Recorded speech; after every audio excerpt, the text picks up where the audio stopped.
Part of my theory about why it is that they're not connecting trauma to the development of a transgender identity is that there's a lot of money in this. Pharmaceutical companies are making a ton of money from medicating kids. Just think of the money that can be made in medicalizing healthy people. And if we're talking kids, right? So you start them on puberty blockers when they're prepubescent. And then the next stage is to give cross-sex hormones. If you put a child on puberty blockers and then cross-sex hormones, that child is medicalized for life because their body's never going to develop the capacity to make the hormones that the child needs. And then that lifelong hormonal treatment leads to other complications that then require medical intervention, right? So you're essentially making a healthy person sick and making them completely dependent on expensive pharmaceutical drugs in order to maintain this identity. There's a lot of money to be made there.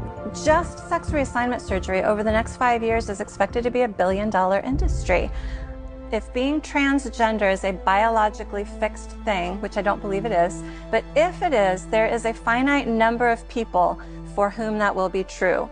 These market reports say that it's a growth industry. Well, the only way it's a growth industry is if it's being marketed, and it is being marketed. My psychiatrist just gave me pills. Like, she was just like, oh, I think you have ADHD. Here's some Ritalin, see if that helps. She didn't know me.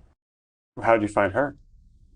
My therapist actually referred me to her, but funny enough, like, after I stopped seeing her, because I realized, like, she's trying to give me pills, like, she was like, yeah, I kind of wish that I hadn't referred her to you. I don't like her anymore. I'm like, okay.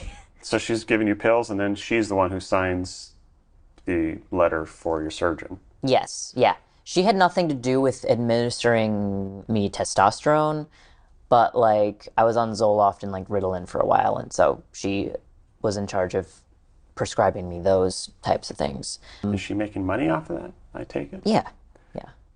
What do you feel like is the role of money in all of this? I mean, I like, when I think about it, I become very cynical about everything, because I think everything comes down to money. Like, I don't think my surgeon really cared about my well-being because there's just not enough evidence that says that, you know, physically transitioning, if you have any type of gender dysphoria, weird feelings about your gender, is going to help you. There's just not enough evidence that says that that's the one-size-fits-all solution. And, like, top surgeons, people who do those surgeries, I feel like they don't, like, they're not honest about that.